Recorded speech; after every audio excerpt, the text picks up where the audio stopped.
Vamos falar então com a Fernanda Manhota, que segue com a gente aqui, a nossa analista de internacional. Professora, para a gente seguir entendendo o que está acontecendo nesse momento, a gente tem falado muito sobre esse aumento de sanções. Existe mesmo uma possibilidade dos países da Europa deixarem de depender totalmente de gás, petróleo, tudo isso que é exportado pela Rússia? As chances existem? E se existem, em quanto tempo? A longo prazo, curto prazo? Em quanto tempo isso deve acontecer? A gente falava há pouco com a Priscila Yasbeck, a nossa analista de economia, ela nos disse que a tendência é de que aumente ainda mais a exportação de petróleo por parte da Rússia. Qual que é a explicação por trás desse aumento de exportação de petróleo com relação à Rússia no meio de uma guerra e no meio de sanções que continuam sendo aplicadas? Olha, Muri, existe uma relação de dependência energética da Europa, principalmente em relação à Rússia, e isso explica a relativa hesitação dos europeus em avançar com sanções, principalmente sobre o setor energético. Se a gente relembrar nesses vários dias, semanas da guerra, a gente vai notar que os pacotes de sanções, eles foram sendo implementados aos poucos, de maneira progressiva, tentando acompanhar uma certa proporcionalidade do conflito, e os aspectos do setor de energia sempre foram deixados por último, tanto pelos Estados Unidos quanto pelos países europeus.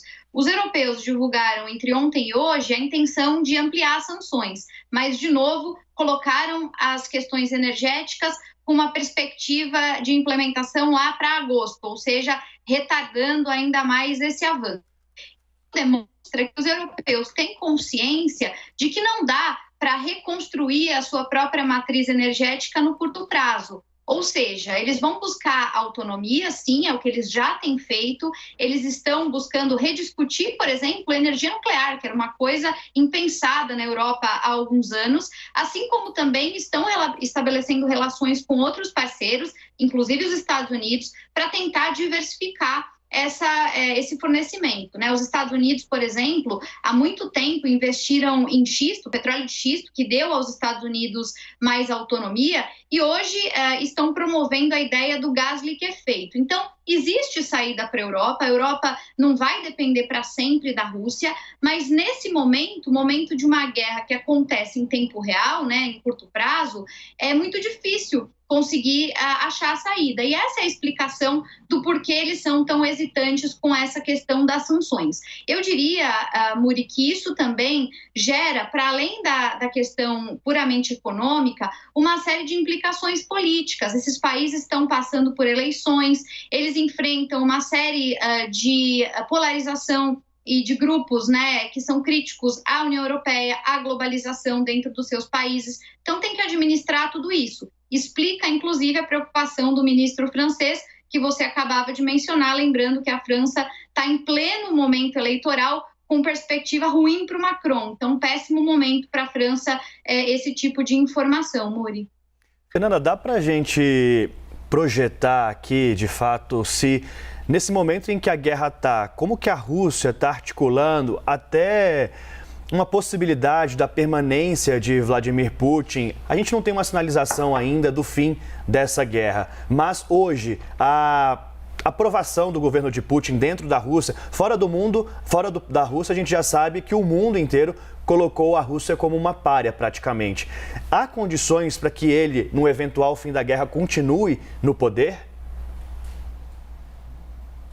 Olha, Daniel, essa é uma excelente pergunta, inclusive porque dados recentes que foram publicados a respeito da popularidade do presidente em relação à opinião pública sobre o conflito na Ucrânia sinalizam que há uma opinião majoritariamente favorável ao Putin e à sua ação dentro da Rússia. É claro que dados vindos da Rússia sempre suscitam muita discussão, Existe uma questão de transparência, existe uma dificuldade em fazer checagem independente de fatos e por aí vai.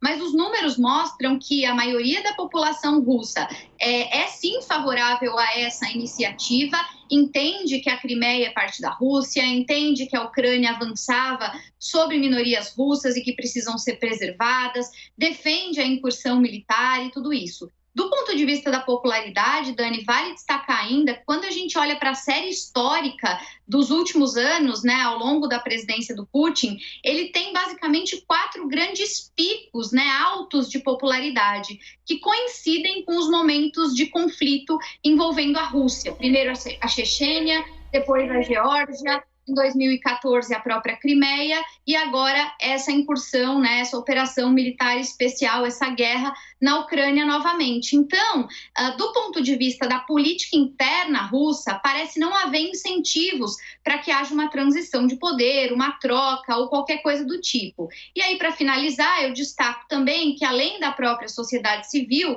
existe um apoio político, né? A gente sabe que tudo envolve capital político. Ele tem apoio na Duma, que é o Congresso, né, o parlamento, ele tem apoio das oligarquias econômicas, então nada nesse momento sugere para uma transição de poder na Rússia, ainda que a Rússia esteja sofrendo as sanções e que isolada, claro, ela já está no cenário internacional.